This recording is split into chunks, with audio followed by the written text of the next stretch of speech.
Otep à tous, bien-aimés frères et sœurs. Opération combat sans cesse en RDC. Elle est lancée. Elle est lancée aujourd'hui, dimanche. 9 février 2025. Le président de l'Assemblée nationale congolaise, Vital Kamerhe, avait donné des précisions exactes de l'avancée des troupes de la milice rwandaise qui devraient attaquer la capitale du Sud Kivu, Bukavu.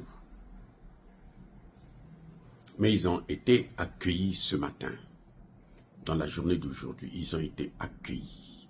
Ils ont été reçus à bras ouverts par 2 avions de combat non identifiés, non immatriculés. En tout cas, jusque-là, nous n'avons pas les informations précises. Mais il y en a 2 qui sont partis leur dire bonjour, bienvenue au cimetière des FDR et des M23 dans le sud Kivu. Ces 2 avions sont allés embrasser ceux qui étaient à Kavumu et à Nyabibwe. C'est un bombardement inhabituel mais chirurgical. La peur a changé de camp. Ça se passe sur le territoire congolais. Les Congolais sont libres de bombarder et tous ceux qui viennent chez eux pour les agresser. Le Congo a le droit. Là, il n'y a plus de crimes de guerre, Non, on leur a déjà demandé, partez de chez vous. Ne venez plus ici. Nous ne voulons pas de vous. Vous avez assez fait. Ça fait pendant 30 ans que vous êtes là en train de nous pourrir la vie de nos populations. Ils se déplacent à longueur de journée. Alors là, cette fois-ci, ça ne se passera pas comme ça. Les amis, c'est une action coordonnée et punitive qui s'est déroulée dans ces 2 localités, Kavumu et Nyabibwe.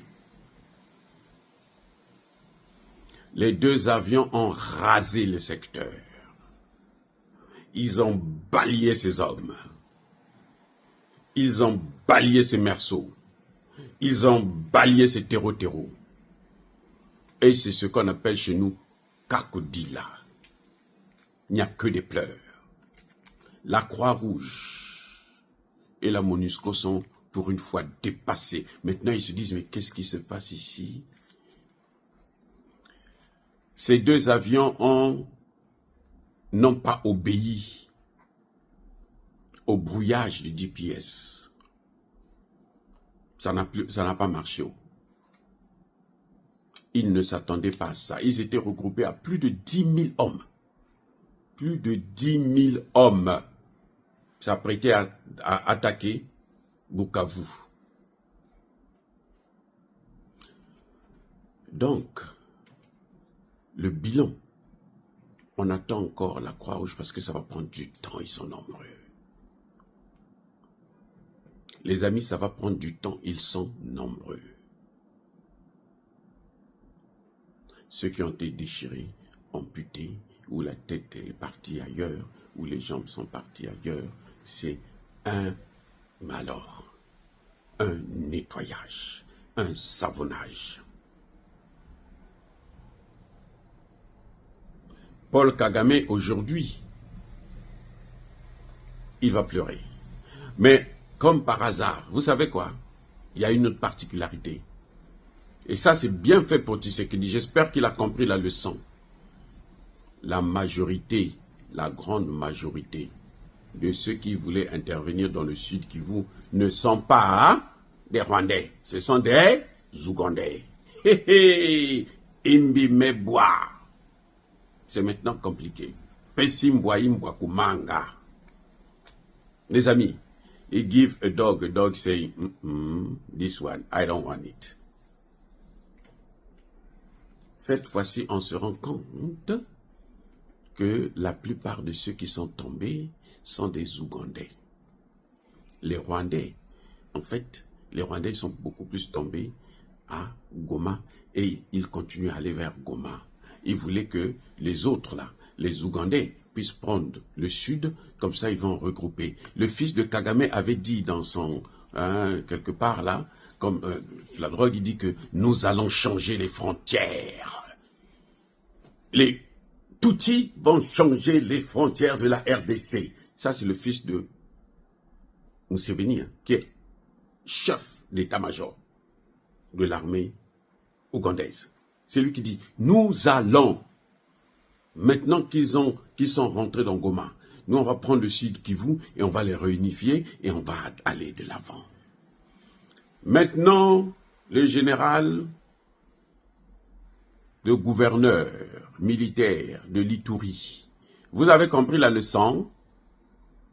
J'ai dit, hein, vous qui venez publier, non, oh, les Ougandais sont venus pour nous sauver, eux c'est de, oh là là, c'est des dieux et tout. Les amis, vous avez compris la leçon? Sur les 10 000 là, pour la plupart ce sont des Ougandais. Mais l'armée, le peuple ougandais va pleurer cette fois-ci. Ce n'est plus le Congo qui... Cette fois-ci là, ce n'est pas le Congo qui va pleurer, c'est le peuple ougandais qui va pleurer. Tous ceux qui travaillaient pour eux, qui leur donnaient les positions, qui étaient dans le sud Kivu là, les généraux là, on les a tous déplacés. Ils sont à Kinshasa en prison. Enfin, je ne dis pas forcément Kinshasa, mais ils sont quelque part. En prison, tous les généraux. Leur chef, leur grand chef, Frank Tumba, il est en prison, le général là. Il est en prison. Le général Chico, il est où? Il est aussi aux arrêts en prison. Ça chauffe. Maintenant, ils n'ont plus de connexion. Il faut recréer d'autres connexions. Et ça demande beaucoup du temps et de l'argent. Parce que la particularité de la situation actuelle, c'est que les Congolais se sont réveillés. Les amis, les Congolais se sont réveillés. Les Congolais sont debout. Ce n'est plus facile d'amener de l'argent. Macron a tenté d'appeler Tshisekedi. Tshisekedi a refusé de partir chez eux là-bas.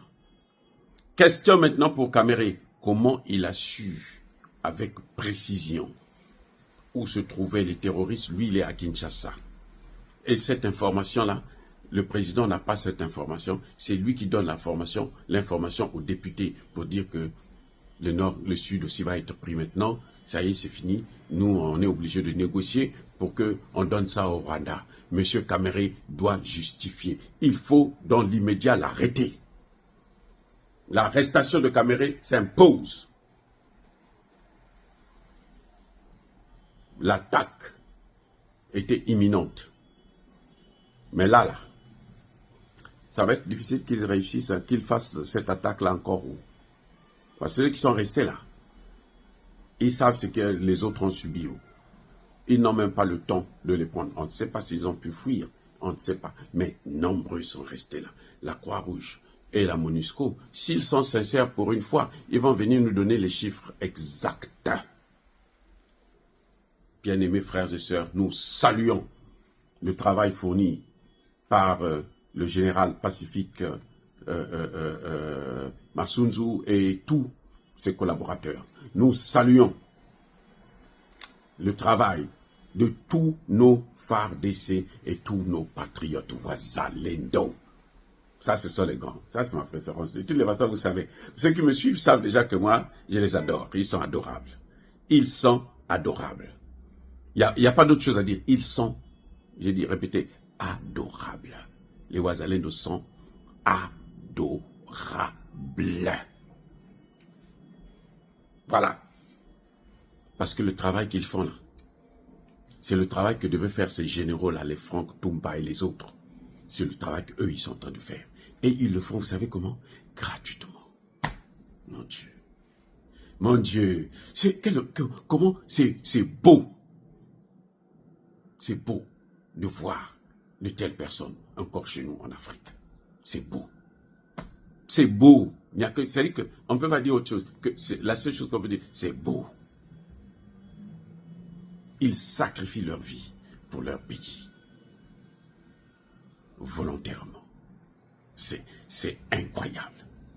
C'est ça qui fait bouger l'Occident. Hein. C'est ça qui les fait trembler là. Ils ne savent plus quoi faire parce qu'ils savent que même si on peut mettre un cessez-le-feu avec les militaires, eh bien eux là, ils ne vont pas lâcher. Et ils continuent à diminuer le nombre de soldats rwandais. Ça diminue. Ça diminue. Museveni, aujourd'hui, j'espère que tu auras un bon gâteau sur la table. Tu vas boire le sang de tes compatriotes que tu as envoyés pour aller occuper le Sud Kivu. Bien fait pour toi. Pauvre type. Regardez comment il est tout. C'est-à-dire qu'il est là depuis plusieurs années et la seule chose qu'il sait faire, c'est ça. C'est incroyable qu'un homme qui a une femme, qui a des enfants, pense seulement à tuer les enfants des autres pour servir les Occidentaux. Et on nous fait croire qu'il a des problèmes avec les États-Unis. Il n'a pas de problème avec les États-Unis. Ils s'entendent très bien. C'est ce qu'on appelle, j'ai toujours appelé la guerre des sorciers. Les sorciers dans la journée, ils ne s'entendent pas. La nuit, ils s'entendent et ils font beaucoup plus du mal. Ils font beaucoup de dégâts. Voilà, bien-aimés frères et sœurs, les nouvelles du front. Soyez bénis, abondamment bénis par le Dieu des Kémites et par nos ancêtres angélisés. Mais que tous ceux qui persécutent le continent africain, le pillent et le déstabilisent, qu'ils soient noirs, blancs, chinois, arabes, juifs, indiens ou qui qu'ils soient punis, maudits, foudroyés, neutralisés, effacés, écrasés par le Dieu des Kémites et par nos ancêtres angélisés. Vive l'Afrique éternelle, j'ai dit et j'assume.